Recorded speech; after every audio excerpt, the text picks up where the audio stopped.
Chapter 23. We Will Meet Again. We left the cafe together, side by side, hand-holding distance away from each other, with Caesar to my left. When we reached the revolving doors, he placed his arm behind my back before extending it, inviting me to go through first, and I did. I waited for him to come through on the other side, and he emerged, smiling, still quite the gentleman. It was a good jaunt to the taxi stand, and the weather was brisk. It was beginning to get cold, the Frankfurt norm. I looked up at the dark black sky above the city lights to see the drops of rain beginning to fall, and stated the obvious. "Rain's coming down." "Yeah," he said, nodding in agreement. He felt more like a schoolboy than a rock star to me, as I said, "Of course it is. This is Frankfurt. This is how it always is here." The irony of the rain falling like tears from above was not lost on me for my last night here with Voyage. I left my coat at home, so I put my arms around myself to warm up from the chill. "Are you cold?" he asked, adding, "You can have my jacket." "No, I'm used to it by now," I said. "But you're not. You keep your jacket. The taxi will be warm. You have to stay healthy so you can sing, remember? And no smoking either," I said, wagging my finger at him playfully. There we were in front of the hotel face to face, as the soft rain began to increase.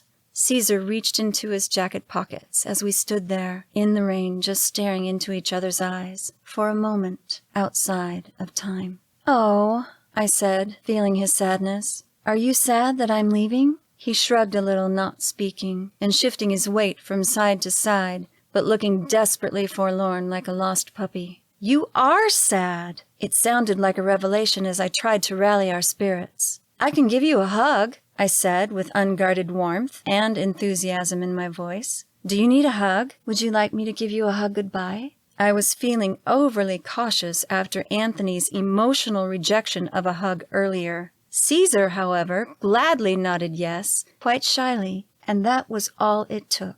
I spanned the small distance between us in the rain and threw my arms around him, wrapping him in an embrace filled with hope and love.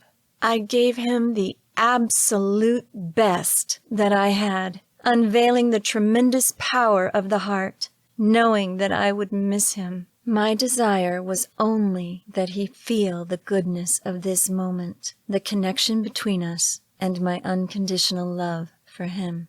Love light, the elixir of the spirit that holds all things together, dissolved everything else in the rain, except for our embrace. He reached his arms around me and held me there, close and tight, where we were cleansed by the sacred waters of love, the healer of all wounds. We breathed into each other, heart to heart, locked together with nothing to say, as time fell completely away. Bathed in the rain, I took a deep breath and could smell the scent of his hair as we flowed into a place where we were one. We stood holding on to each other, far past what any social mores would have allowed, and we didn't care. Two figures held together inside the eternal hands of time. I could feel him taking me in and let it happen until I knew that it was time to step away. As I peered into his eyes, he looked almost like he had on the first night that we had met, with a radiance that was fueled from within. I realized with relief that the hug had worked its magic. We began walking again when he turned to me and asked, "Are you sure you don't want to stay?" I could feel his longing pulling at me as I responded no, sounding surprisingly like the eldest. I said, "I need to get home, and we shouldn't drag this out any longer than it has to be." He spoke quietly in another attempt to sway me to stay. "You didn't have any dinner. Wouldn't you like to go have some dinner somewhere before you go? I could take you out to dinner. We could go somewhere else, away from here." Every attempt was valiant, but I knew I could not stay, because if I did, everything would become even more convoluted than it already was.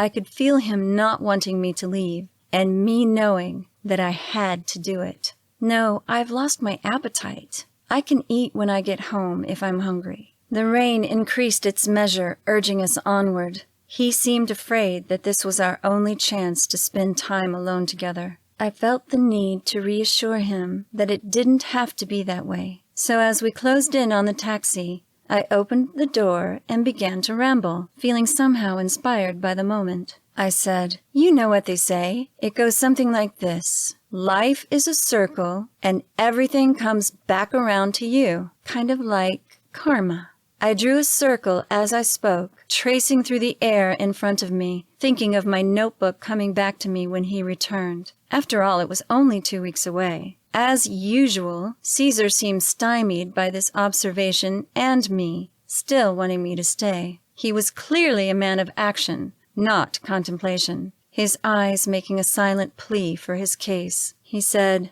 "I guess so," raising his eyebrows.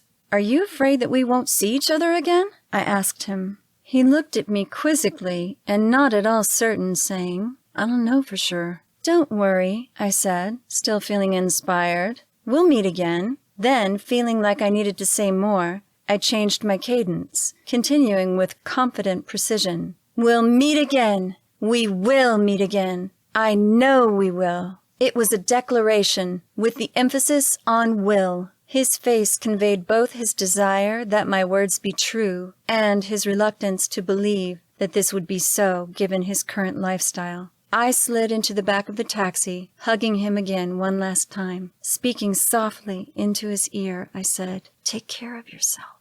"You too," he said quietly. I half whispered, "I won't say goodbye, just until we meet again." He looked at me like a man that has exhausted every option and leaned in before I closed the door, saying, "Are you sure you can't stay?" I briefly worked through the possible consequences of staying and prolonging the already emotionally volatile situation. I thought about Lucas stepping aside for Caesar, and Anthony caught in the limbo of indecision about how to approach the situation and his feelings for me. How could it hurt anyone if Caesar and I had dinner together? What followed would be the inescapable outcome of what he wanted from me. I knew that I wouldn't have sex with him, but he would want to be physically intimate with me, and that was a current impossibility. It would send the wrong message to all three of them. I understood that being anything other than platonic with Caesar would obscure the beauty of what had taken place between all of us. I wanted that beauty to be clearly pure and innocent. I had allowed my notebook to speak for me, so they knew me now much better than anyone else possibly could. All of the answers to all of the questions about me at that point in time were contained within the pages of my yellow notebook. It was the best representation of my heart and representative of my soul. Leaving it with Caesar was an act of trust on my part, to not break my heart. He patiently awaited my reply that came without much delay. "I am," I said, knowing that a part of me wanted to stay, but that I mustn't do it. I told the driver where to take me as Caesar looked on and reluctantly closed the door. He watched in disbelief as the taxi pulled away from the curb, and I held up my hand briefly, almost like a salute. He did the same, and it was done. That was the end of my time with Voyage at the Frankfurt Continental Hotel. I felt a tender melancholy commingling with slight relief as I stared out of the window, remembering my sister at home, while the sky cried for me the tears I could not cry.